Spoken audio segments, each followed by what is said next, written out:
Sam Seder, Emma Vigeland on the Majority Report. Want to welcome back to the program Krystal Ball. She's the co-host of Breaking Points, obviously. Krystal, thanks so much for joining us. It's my pleasure. Thank you for having me, guys. Thanks for coming on.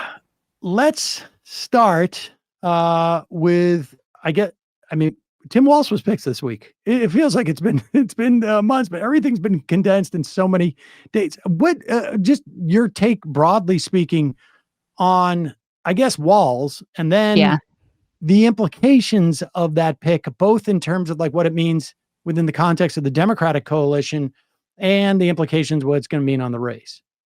Well, first, obviously, I was cheering for him to be picked because I thought he was the best choice, not only electorally, but because it really does signal a sort of different direction for the Democratic Party. And so I was utterly shocked that they actually made that choice. Yeah. I mean, think about it. They had the choice of the technocratic Obama clone guy, which is the choice that they would have made 99% of the time throughout my entire life. And instead, they went with the guy who was the choice of labor, who, when he got a 1-seat majority in the legislature, announced that he was going to do the LFG agenda and actually use his power, which is the part that to me is the most astonishing, because typically the Democratic Party, what they love to do is they embrace an agenda that sounds very much like what Tim Walz did in the state of Minnesota, but then they come up with a million excuses why it can never happen. And it's the Republicans, it's the parliamentarian, it's the filibuster, it's whatever. And so here you have a person who, when he had power, actually wanted to use it. So that was the part that to me is the most significant in terms of a break. And the other thing is, listen, with Kamala Harris, we all know who she is. She's the political opportunist. She doesn't appear to have any real core values.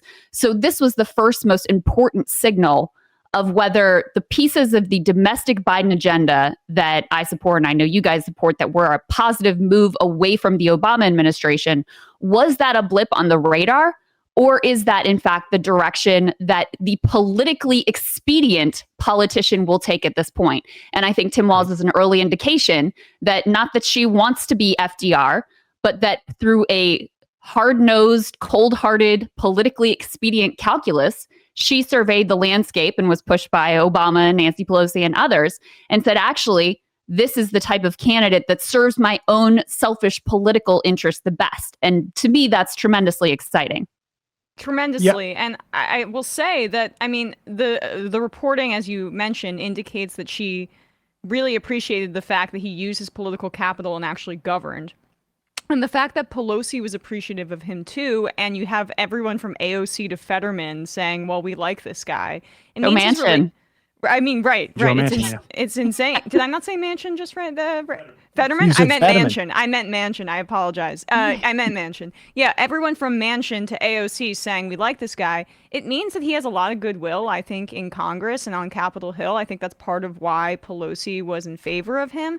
And both the fact that he operated with urgency in Minnesota to actually govern and enact policies that Democrats wanted, and the fact that he potentially has these relationships on Capitol Hill where he could be a conduit for her to Congress to get an agenda through, versus what Biden was for Obama, which was the same pitch, but Biden was just like Senate foreign relations guy. I'm going to give Mitch McConnell the farm and let's develop something that is bipartisan for the sake of bipartisanship, versus his posture. I much prefer a Walz being the executive branch's conduit to Congress versus Biden's philosophy.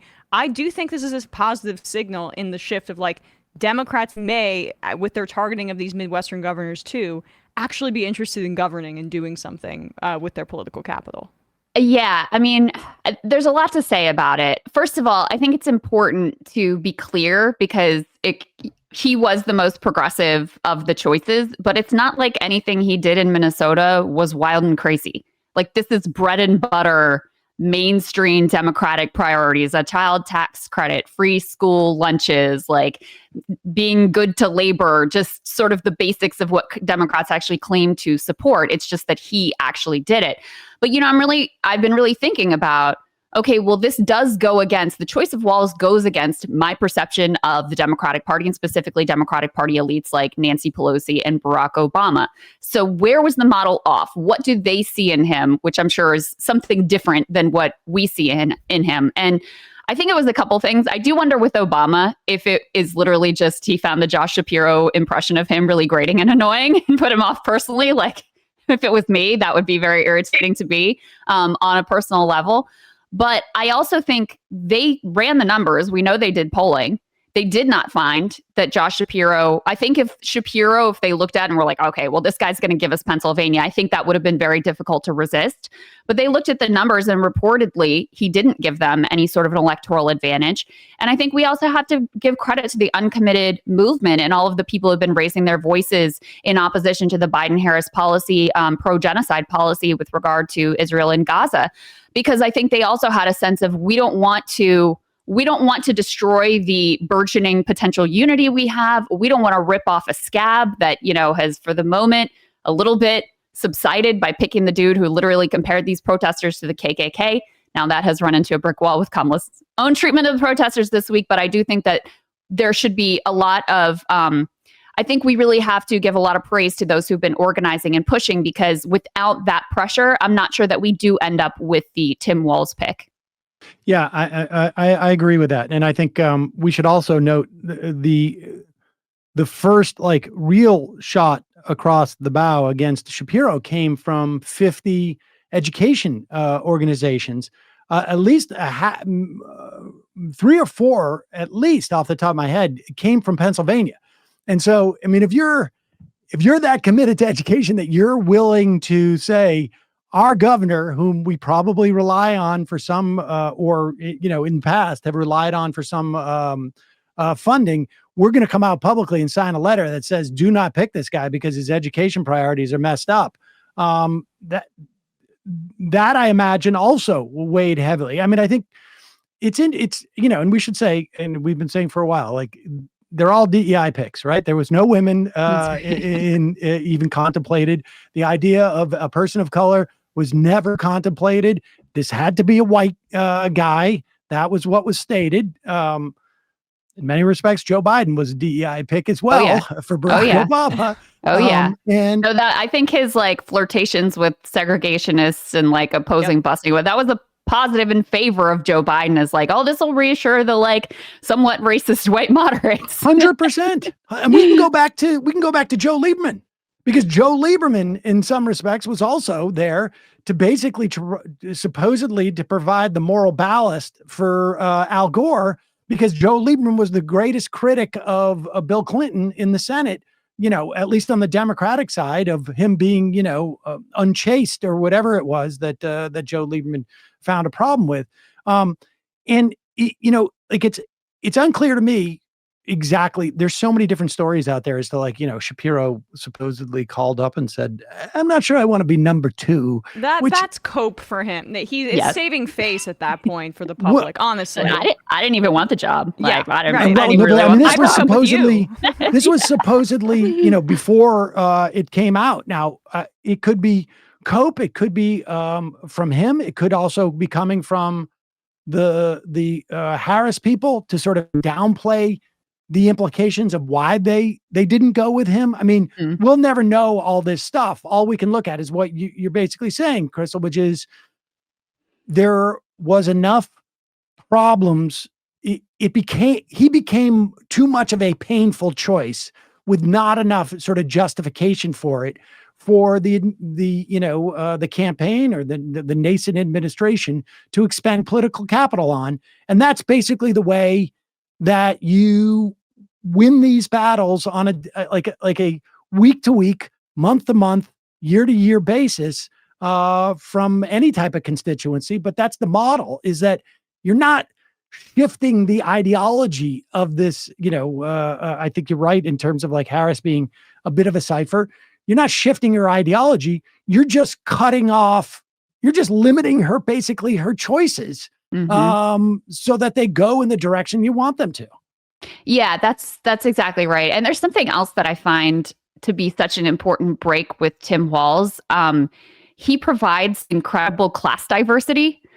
Here's a guy who doesn't own any real estate, crypto, stocks, bonds, nothing, has a teacher's pension, earns a sufficient living, but this is not a guy or a family who's living high on the hog. actually relates to the average American in a very real and tangible way.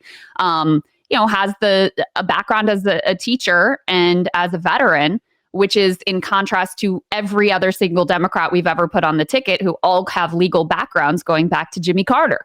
So that part also, to me, is really significant, important. His quote unquote lived experience will be different because of that context and his own, commitment to service and the way that he's chosen to go about his life. So I find that piece to actually be really important too, both in terms of what it could spell for the agenda. I think that is part of why he was so aggressive about using power when he had it, but also in terms of his electoral abilities, because he does have that just comfortable in his own skin, speaks in a way that people find approachable and relatable and not cringy and off-putting. It gets thrown around a lot, but he genuinely does have an authenticity that's an extremely rare commodity in Washington in particular. And does he have the ability constitutionally to be the number 2 to a woman? I mean, I think that's actually maybe a part of perhaps her personal comfort with him, right? Mm-hmm. If I just get like a vibe, if I'm choosing outside of politics, is someone to be my subordinate in this instance, I don't know, Tim Walz or Josh Shapiro. Tim Walz he's the football coach that wanted to be the advisor for the Gay Straight Alliance in the 90s because he felt that would be an important signal. Like his vision of masculinity, right? Especially in contrast to JD Vance, which we can get into, and of family. It's so, I've been calling him a Frank Capra character from It's a Wonderful Life. Like it's this very kind of like wholesome, idealized image of, what it means, I think, both to be a citizen, he's really civically minded, but also what it means to be kind of like a male leader, right? In a way that it's with Trump and all his bravado and JD Vance and all his like, let's control women, that contrast of being of a real true family man versus their weirdness, plus I think how that working relationship could be with her, that's also my assessment of it as well. I think that's so true. And it's something I've been thinking about a lot too, Emma, because there's been all this discourse about like, the young men pipeline to the right wing, the Andrew Tates and the Aiden Rosses of the world and all that, and the need for positive masculine identities that have a liberal or left bent. And I do think Tim Walz is kind of a perfect example of that. Like his identity is deeply masculine. Everybody shares these memes about him, like fixing your carburetor, like messing with the wiring in the attic. Not to say women can't do those things, but it's this sort of like traditional view of positive masculinity that he fits into very comfortably. As you said, the football coach, everybody knew that like cool teacher who took some extra time with them and was really important to them in their lives. He has that energy and that vibe. And it is a distinct contrast with JD Vance. I mean, JD Vance, so he wants to position himself as this like right populist. And in certain ways, he'll speak favorably about some policies or he'll talk about economics differently than like a Ronald Reagan conservative. But Matt Bruning made this point. I think it's a really true one. The problem for anyone who is even pretending to be interested in a different economic direction for the Republican Party is that the only thing the Republican Party really cares about at this point is like owning the libs and worshiping Donald Trump. So he has to frame any of his quote unquote pro-family policy in the language of being like edgy, subversive, flagrantly offending, a large segment of the population, a la childless cat ladies, or the policy has to be really like weird and off-putting, like the giving parents more votes than non-parents, which is obviously brazenly unconstitutional. Because if he just was like, yeah, I support paid family leave and child tax credit, that's all coded lib, and you can't do that. So it ends up being weird. That's where you end up being. And I'm, in terms of political talent, like he's just got this, he's devoid of, he's anti-charismatic. And on the Trump campaign, I don't know what they're doing right now. So they're like sending JD Vance around to speak to like 5 people in a parking lot. And Trump is just hanging out at Mar-a-Lago and going on Aiden Ross's stream and whatever. So I don't know. But the JD Vance pick, to me, you just have to look at his negative favorability to know that this was one of the most disastrous vice presidential picks that has ever been made. It is a clear drag in the ticket. Trump himself clearly knows that. That's why I wouldn't say that he would be ready on day one and instantly went to like, well, this doesn't really matter anyway. And it helps crystallize the Democratic framing of this ticket as fringe, weird, off-putting, repellent, etc. What do you think about that? Because, you know, you and I have been following this stuff for a long time. Emma too, but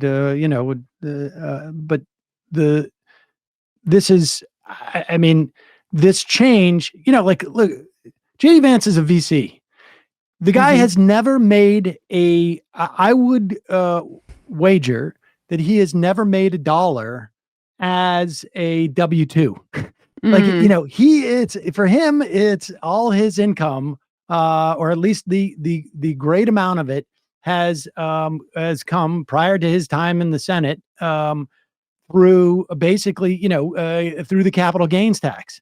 And, you know, he can profess these sort of like populist positions, but he is at the epicenter of the financialization of our economy in a way that, fundamentally ends up hurting workers. I mean, it just does. That's right.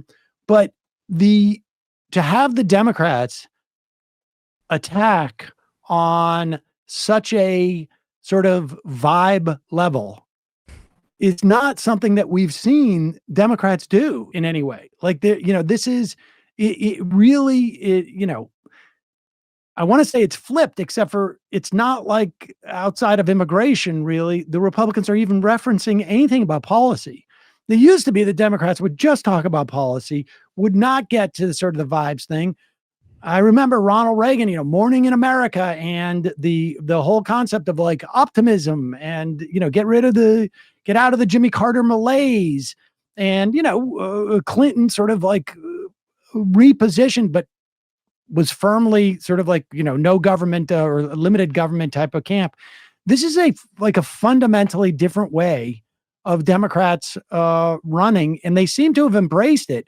On top of this dynamic where there doesn't seem to be this fealty, they'll say unity, but there's not the fealty of like, I can work with the Republicans. They're being partisan. Walz will say it, but there's not, it's sort of like just it's like a backfill a little bit. It's not Biden, this was Biden's sort of like, and for generations, it feels like Democrats have been the best thing about me. I'll say Republicans are bad, but I also say that they're pretty good. Like it's weird. Right. Yeah. I mean, I think I appreciate that the Democrats have shifted away from the language that was used by Hillary Clinton and that was used by Joe Biden of like, it was very moralizing. And I think that was not unjustified. But I also think after so many years of, the really heavy moral restoring the soul of democracy language from Biden, I think to just cast them off and sort of laugh in their faces like, what a bunch of weird freaks. I think it lands. And I think it lands in a very sort of cutting way that Republicans are scrambling to deal with. Like, they clearly hate this label because forever Republicans have been the ones that have centered themselves as the police of what's quote unquote normal, right? Right. This is the quiet majority, the silent majority. Exactly. And so to have that dynamic flipped, where I think arguably the reason that they underperformed in 2022 is because people did think they were so freaking weird with their, extreme abortion stances and Stop the Steal and this crew of just like off the wall wackos that they nominated to run for various prominent positions. The overall sense was, what a bunch of weird freaks. And so when you put JD Vance, who very much inhabits these like weird online subculture freakish worlds, on the ticket, and you've already got a guy in Donald Trump who's obviously very weird, it lands. Now, I think you should pair that, and I'm hoping that with the Tim Walz pick, they will lean more into an affirmative economic message, because voters still say like the economy, it still is about the economy. That still is the number one priority. And I would personally, like to know what Kamala Harris plans to do. And is she going to keep Lena Khan, or is she going to bend to the billionaire pressure campaign? Those things are really important. And I think they could be a difference maker in a race that appears to be very, very tight. But in terms of the vibes and the stance and the overall framing and branding, I think it's been very clever. I think it's been extremely effective. And they're positioning themselves as like the joyful warriors versus these, dark freak fringe, overly online group of people. I think that's why you see Kamala Harris's favorability just dramatically skyrocketing, this race flipping on a dime overnight. And why I feel at this point they do have an advantage, even though I wouldn't take anything for granted, certainly. Let's talk about the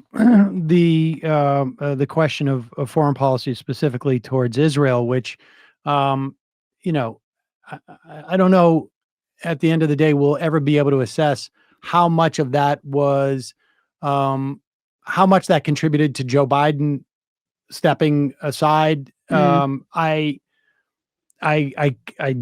don't think it was the primary reason. I think the primary reason was, had to do with polling showing that the people felt he was too old. I think there were probably other reasons that maybe other members of like the Democratic establishment had, but it certainly was a reason. And there certainly was, it created headwinds. Maybe if everything else was perfectly fine with him, it wouldn't have made a difference, but it wasn't. And so this was another straw. Which one, broke his back, we don't know. Where should we, okay. And so in the wake of that, there was a sense of like, okay, Genocide Joe is gone from the perspective of a fairly significant part of the activist base of Democrats. I mean, 50% of Democrats think it's a genocide, by the way. And my sense was always, the first order problem may be the votes that you lose over this. But the bigger problem was the lack of enthusiasm. It's just hard for activists to get out there and do activism and get out the vote if they are only like 3/4 on board or half on board, because they're weighed down by their conscience. I mean, that I think was a big underrepresented factor. But what in the wake of that, Kamala Harris, we don't know what her position is on this. We saw she boycotted basically the Netanyahu speech. She had come out for a ceasefire earlier than anybody else, but it was sort of like a ceasefire with an asterisk. Mm-hmm. And we have that clip. Which clip are you talking about? This is interesting to me, and I'm curious about your take, Krystal, because both of our shows, I think we've been laser focused on Gaza and alleviating this genocide and putting an end to this. And the Biden administration continues to pursue these ceasefire talks that it's been clear since October 6th what the incentive is for Netanyahu. Like, his governing coalition, not the war cabinet, the one that keeps him in power, is the far right. And he also doesn't want to stay out of power outside of ideology because of these corruption investigations. And so he has no incentive to de-escalate tensions. And he's been just like now basically sabotaging these ceasefire talks, and the Biden administration won't budge on arms. But I found this really notable on Chris Hayes last night. Ben Rhodes, who used to be in the Obama administration, was one of the most vocal people for the Iran deal, which is like, okay, you're a better Democratic foreign policy person than the West exec ghouls overseeing this genocide, if that's your position. Right. Phil Gordon, her national security advisor in the administration, but still works for the president. I just want to be clear on this. He's assistant to the president and national security advisor for the vice president. So like very limited in what Phil Gordon is going to say publicly. He can't contradict the administration. But Ben Rhodes, they work together. They're both pro-Iran deal people. And Chris Hayes had Rhodes on last night, and this is what he said about let's policy. Before we play that, let's show Phil Gordon's tweet so that we can contextualize, because this, in terms of like timeline, And this is where all the stories are getting built around this Phil Gordon tweet.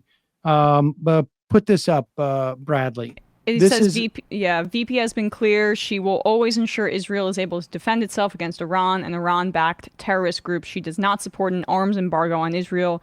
She will continue to work to protect civilians in Gaza and to uphold international humanitarian law. And you can see on the right there, it says assistant to the president and national security advisor to the vice president. And I just want to point out here, and there may be a little bit of like parsing associated with this, but keep that up, Bradley.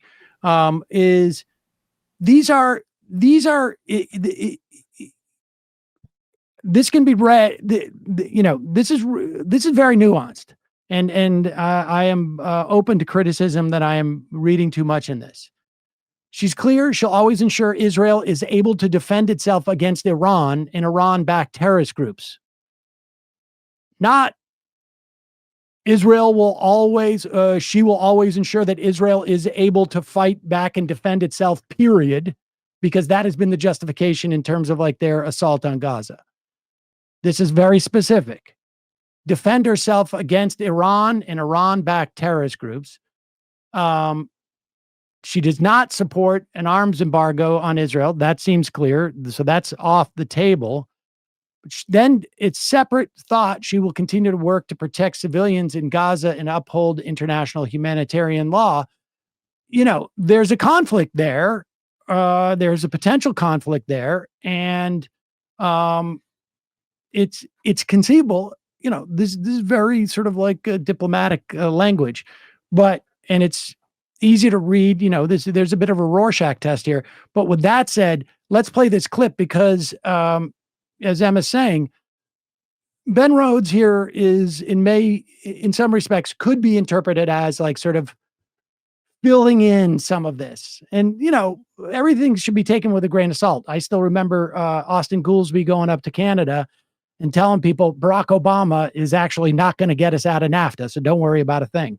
But here we go.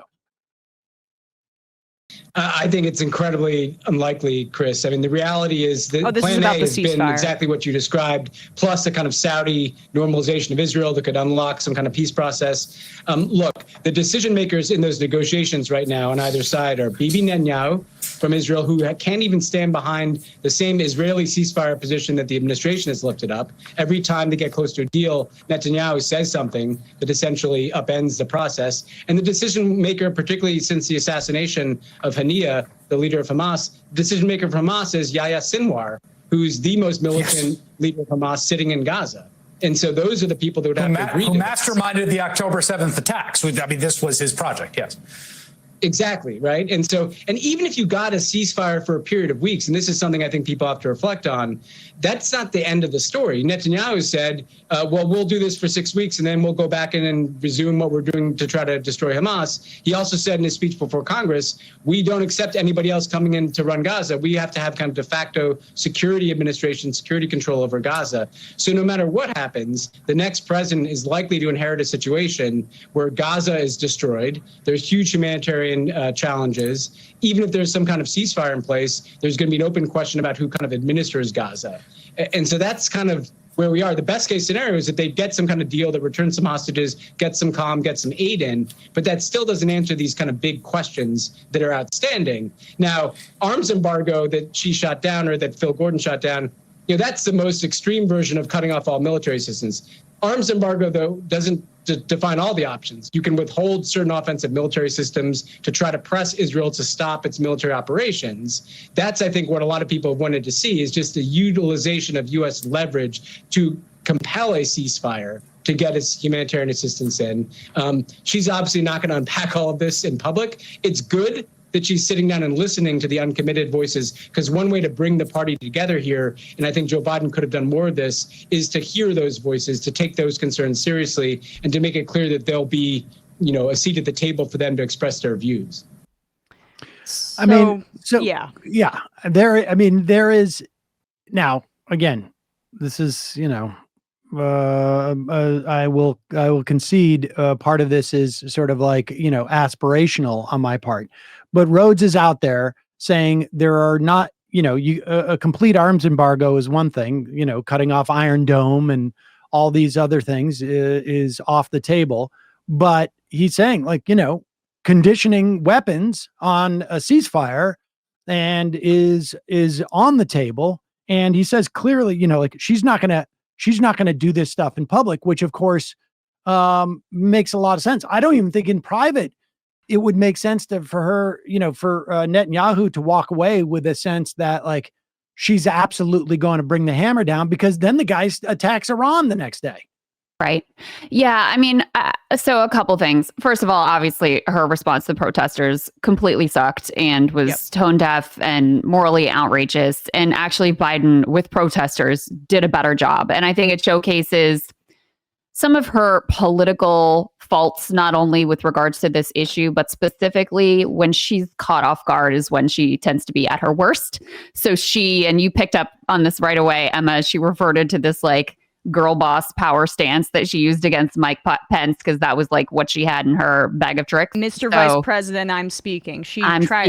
Why use that in this context? Yeah. Right. So that sucked. So let's just be really clear about that. But I mean, my cynical view of Kamala Harris is, as I said before, my baseline position is she doesn't really have any strong ideological commitments to anything. But I think Biden is really out of step with the mainstream normie position in the Democratic Party. I mean, you had even Nancy Pelosi signing on to a letter that said we need to withhold arms.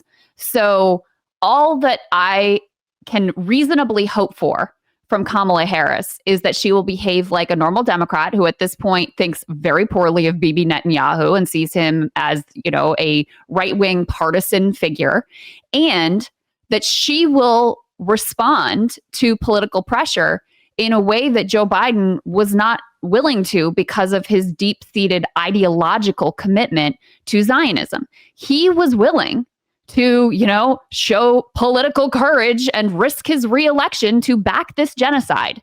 And my hopes for Kamala are not that high. She's not going to turn into Rashida Tlaib. That's not what I expect. What I expect is that she will have a more Obama-esque political position that she would not have embraced if it was her. She wouldn't have done this absolutely foolish and outrageous bear hug strategy. And that she will put her finger in the wind and realize that continuing in this direction is an utter political disaster for her and her own ambitions. That's my highest expectation. And I think it's a reasonable expectation given what we know about her, what we have seen her say, what we have seen her do, et cetera. So that's where I'm coming from. And, the choice of Walz is really important here as well, because even though I know that Gaza was not the only issue that was considered, I do think that it was a part of the calculus.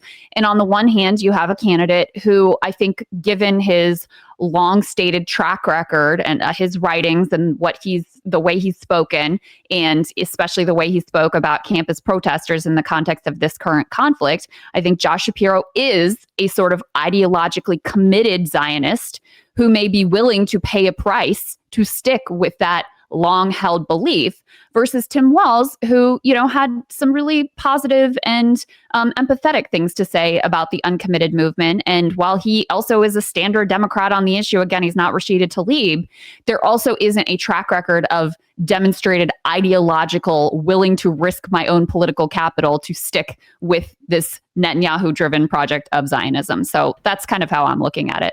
I don't think people really, and I agree with you completely. We criticized her response yesterday, especially because she's going to need to be more concrete. I mean, this going to Chris Hayes and having Ben Rhodes kind of say, okay, she will shift a little. It's not going to be sufficient, I think, for a lot of people. And that's exactly why the pressure should continue. That's why these protests should continue. And she's still probably, because of the practical diplomatic realities that Sam describes, it's not going to be sufficient what she comes out with before the election. But I do think that that's all warranted and great and democratic and what needs to happen in the midst of this process. But to your point, people underestimate how horrible Biden is on this issue. Horrible. Ideologically. Peter Beinart wrote in 2020 about how Biden sabotaged tougher negotiations with Benjamin Netanyahu by circumventing Obama and Hillary Clinton as Secretary of State to go and use his personal relationship with this genocidal maniac to undercut Obama's policy. In the 2020 primaries, I think it was just Buttigieg, Warren, Bernie, and Biden left at this point. Or at the very least, they're the ones who answered the question in the debate. It was, would you condition aid to Israel? Because I think at issue here were, the illegal settlements. And but of those four, Biden was the only one who said absolutely not. So that's interesting. I think it's really getting, because Democrats don't want to contradict the sitting president in public, and they also have all these concerns about, we don't want, this is a fluid situation, we don't want a regional war to break out, the ceasefire talks, they're right around the corner, just trust us, don't rock the boat. I think that the general public, or the people really invested in this issue, may be surprised when Biden is no longer the leader of the party, that the party moves towards a rational policy for their own skin. This is not about what's in their hearts, for their own political futures based on where the base is. That is what I'm trying to get through to people, I think, about not Kamala Harris being Bernie Sanders or AOC or Rashida Tlaib, but her being someone who responds to rational incentives, as opposed to a guy who, I don't know, his brain barely works and he's still just a reflexive anti-Palestinian racist.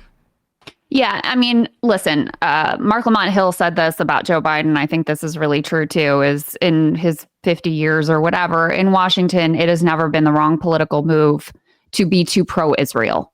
And so when you're dealing with someone who is, very elderly, and his positions and views of the world were locked in some 1970 whatever visit to see Golda Meir, he was not going to change. It's ossified. It's locked in. And he was not nimble enough to really evaluate or even understand the shifting political calculus that's very clear. And so, no one has done more to make support of the, overall project of Israel a partisan affair than Bibi Netanyahu. I mean, this starts under the Obama administration when he comes and speaks to Congress to attempt to block the Iranian nuclear deal. It's no secret to anyone that he wants Donald Trump to win the election.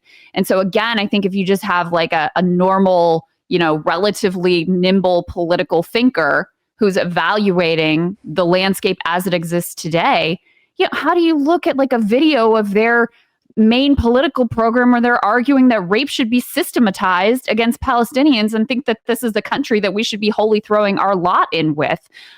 So that's why, again, my hopes are very tempered. I'm not expecting a radical change, but I just think a clear-eyed view of the political calculus from a normal Democrat, a normal self-serving, self-interested Democrat at this point, would have taken a very different approach. The thing that's very dangerous right now is, you mentioned we're still waiting for whatever the Iranian retaliation is going to be after the latest provocation from Israel. And we talked to Dr. Trita Parsi on Breaking Points, and I think he's right about this. He says, part of the calculus for Bibi is now that Kamala has a chance at winning, and he fears she might shift direction somewhat, he wants to lock her in and box her in. That was exactly my point earlier, was that if there isn't a potential in Netanyahu's mind that she will not sort of inhibit Israel so much that Netanyahu is exposed, it's all of his incentive structure is, I got to bomb Iran right now and start this thing, and I got to drag them all the way in. War. Yep, because we saw what happened with Afghanistan, withdrawing from war. Even when the public says they want out of this war, we've been doing this for decades.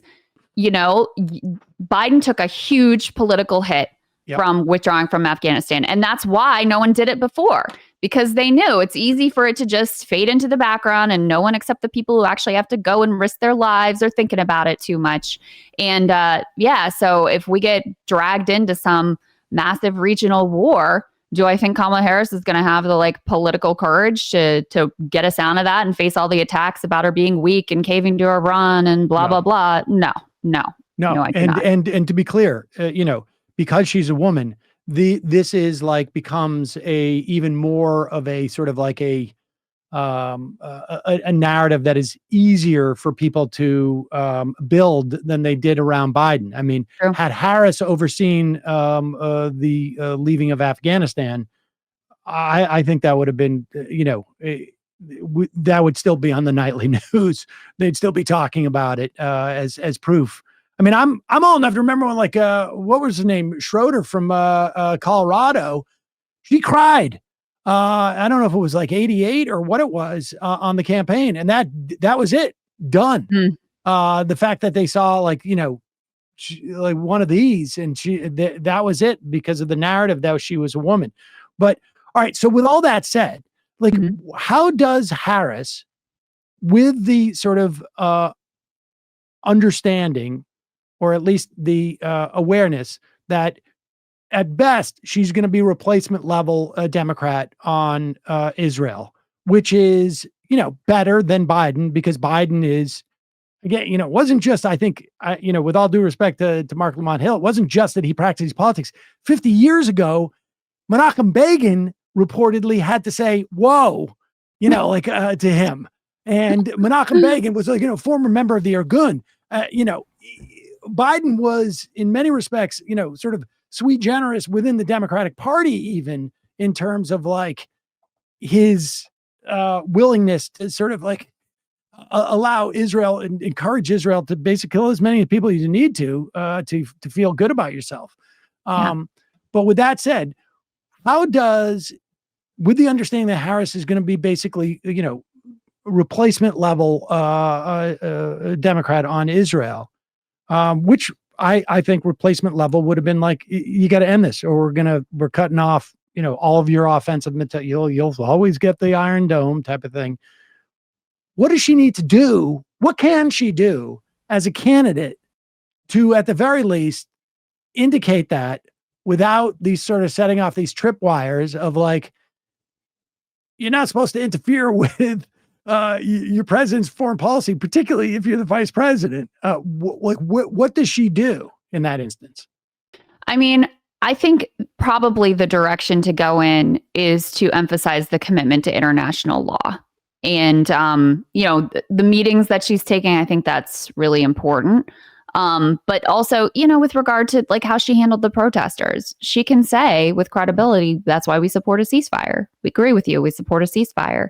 And I'm going to make sure that we get it done. I mean, that's not dissonant from Biden's policy, but it's a matter of emphasis and how you talk about it. Because, again, supposedly Biden's policy is he wants it to end. He wants there to be a ceasefire. And so Kamala Harris could really lean into, that messaging. But I don't know if he's a lame duck at this point, like she could create a little more separation. She could strike a bit more of her own court. We don't even hear from this guy. No one's even thinking about him anymore, for better or worse. It's barely like he's president anymore. So I'm not sure that all the nervousness about, like, I don't even want to contradict him a little bit, et cetera, I'm not sure that that's really that warranted. They are Democrat. She could deploy Tim Walz. Maybe. I don't know. But yeah, I hear what you're saying. I want her to take a tougher stance on it too. I just also feel like there are these, like, diplomatic tripwires, as Sam says, that are difficult for us to assess, I think, from the outside.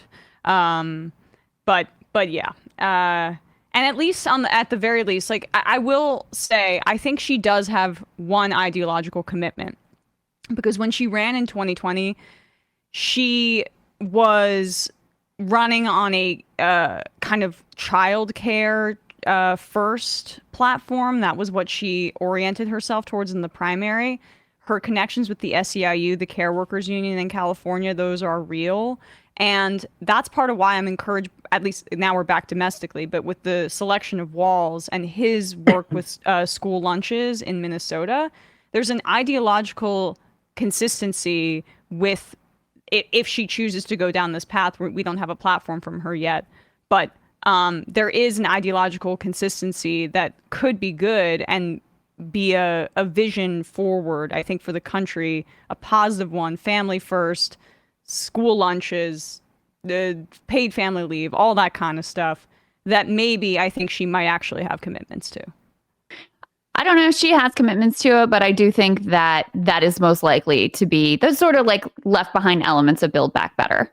I think that's what is most likely to be her domestic agenda. And I think that's great. I think that would be I think it would be great electorally. I think it would be even more important for, helping families and working people be able to just have like a little bit more ease in their lives. I don't know if you guys have been reading these stories about the Olympians at the Olympic Village in Paris who are like booking all these healthcare appointments because it's free in the Olympic Village. And we're, of course, the only developed country who does it. Like it's, putting that sort of thing back on the table where we're once again talking about healthcare, we're talking about affordable childcare, we're talking about education. And obviously Tim Walz is perfect messenger for all of those things. I think that is the most likely direction. And it'd be fantastic if she would, really lean into that and lay that out very clearly. But, with regard to go back to Sam's question, which I think is a challenging one on what could she say and how could she talk about this now in a way that's not going to, just totally undercut the current president. I actually think she struck the right tone pretty effectively after her meeting with Netanyahu, where she didn't undercut Biden's policy, but she was tough and she was clear, like she was not messing around with this guy. She really emphasized her care and concern for Palestinians and, for international law. And I think that's probably the best that we could expect to get from her. In addition to, Sam, your point is so correct about Biden, which is it's very clear he just doesn't really see Palestinians as people. No, he just doesn't. I don't think it's ever. It seems to have never occurred to him. And Peter Beinart, months ago said something at the beginning of the year, I think it was, said something to us. He's like, you can look at the way that people perceive the founding of America as a proxy in some respects or a predictor as to how they'll perceive like Israel as a project and their perception of the Palestinian people. If there is a fundamental disavowal of the racist origins of this country, they will also not see it in the context of Israel. Well, Peter said they're both mythologies of promised lands on a hostile frontier, and there's nobody who buys more into like the most toxic parts of American exceptionalism right now, honestly, on the Democratic side in American politics than Biden, who romanticizes it to a level that is, grating and I think also toxic and is about a part of his long history of racism, honestly. Yeah, but I'm gonna go NATO. Yeah, God, I miss the somber patriotism of the Pacific Basin. We have not heard enough about AUKUS, NATO. The kitchen table issue of Finland joining into NATO. Don't you understand? I'm a single issue AUKUS voter myself, but I know that's not majority position. No, listen, with regard to Kamala, I think what I'm looking for, when I've been most hopeful about her is when it actually genuinely feels like she sees Palestinians as human beings. And the more she can do of that, the more, I'll be persuaded she might be a little different, that she might just be sort of normie Democrat, might respond to the polls, et cetera. And I do think that the Tim Walz over Josh Shapiro pick was an important indication on that. So that's how I'm looking at it at this point. Yep. All right. Well, Krystal, we get a lot of the stuff that we could have talked to you about, but we have run out of time. I should also say, just breaking news, the Biden administration lifted its ban on U.S. Sales of offensive weapons to Saudi Arabia. And that is not a great thing in the context of the potential for a war with Iran. Well, that means that they feel they're close on Abraham Accords, right? Because they're giving defense promises to Saudi Arabia, right, in exchange to normalize Israel. Who gives a crap about this formalized relationship? Or they think that they're going to send a signal to Iran that your number one rival in the region is about to have, basically, one of those shopping sprees where you go with the shopping cart and go through our military stores. So I guess we shall see. But Krystal, really a pleasure. Thanks so much for coming on today. We'll put a link to Breaking Points, which, as you may know, you're the co-host of. And Krystal, Kyle, and friends as well. Yes, that we'll too. do both. Can't forget my husband. Yes. There you go. All right. Thanks, guys. It was fun. Yep. Thanks, Krystal. Hey, folks, don't forget to hit the subscribe button and check out our daily show. We do it every day at 12 p.m. Eastern for about 2.5 hours. We even take phone calls. You should check that out.